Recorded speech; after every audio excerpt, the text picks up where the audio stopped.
What was your undergraduate in?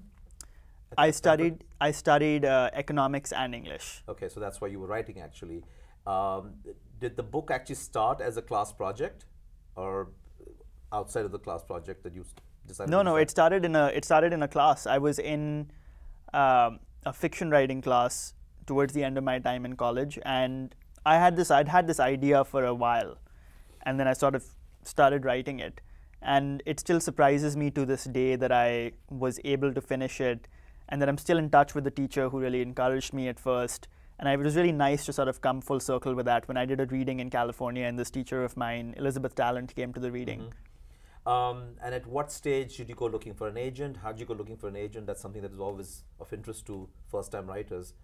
No, absolutely. I mean, I have to say I was quite lucky with finding an agent, because I had no conception of what an agent was. Never dreamed of trying to find one. I had all these ideas about finishing a novel without understanding the business.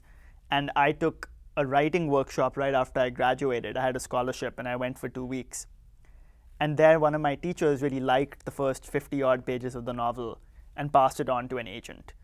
And the agent wanted to represent me. So it was funny, it was sent to one agent, and it so happened that agent wanted me.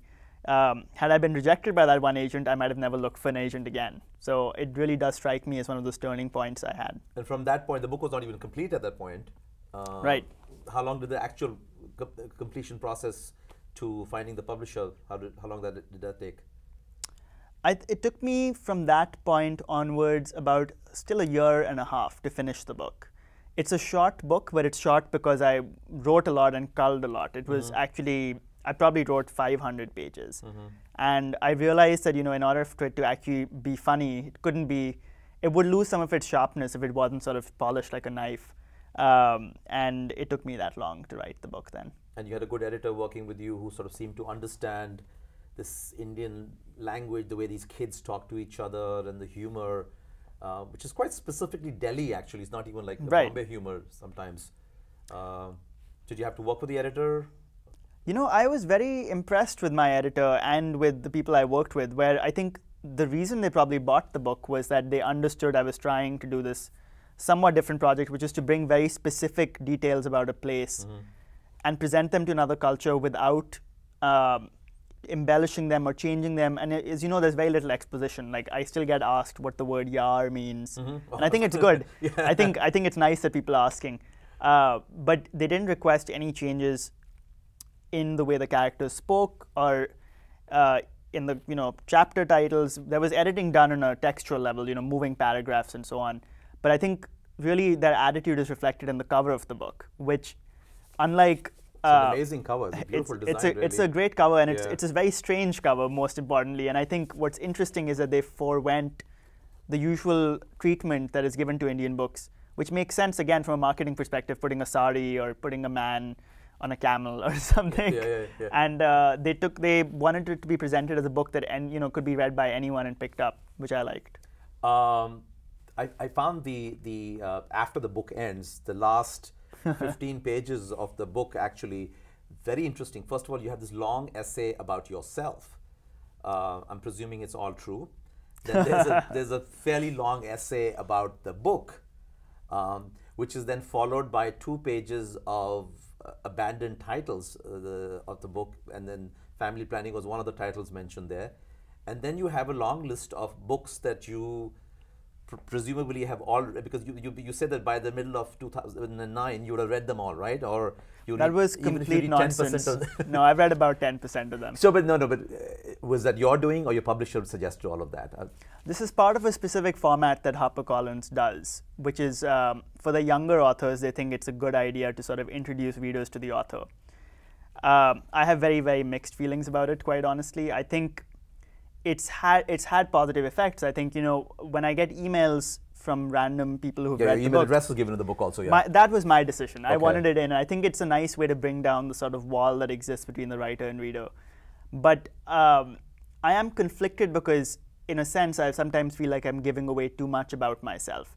And there is something to be said for preserving just the primacy of the work, as opposed to making the author a character, and intend to never do it again. The abandoned titles, that was also suggested by the publisher? No, those were purely, those were real abandoned titles. No, but the fact that they're mentioned there.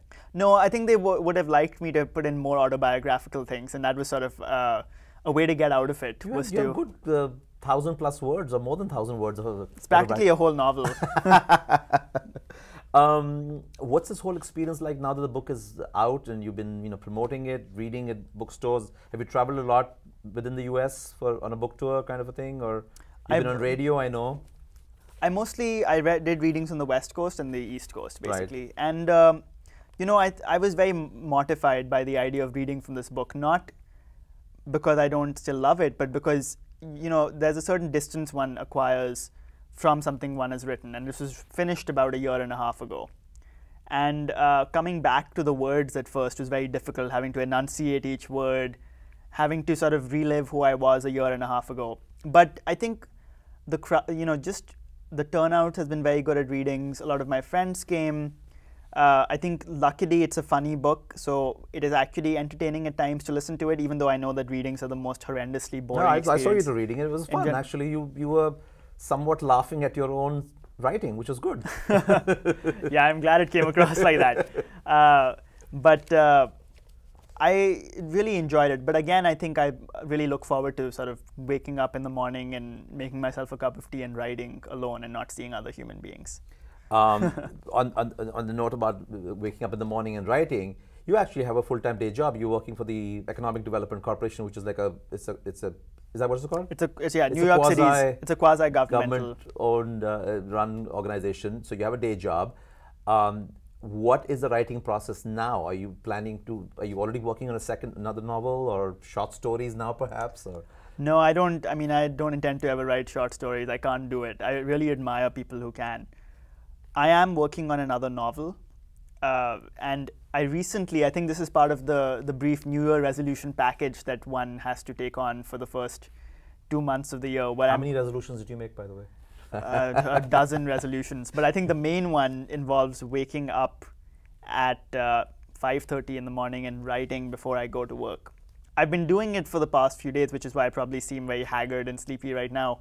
But the downside is by 10:30 I'm in bed. But you're getting a book written. I am getting something of a book written. So we'll see how that goes. Awesome.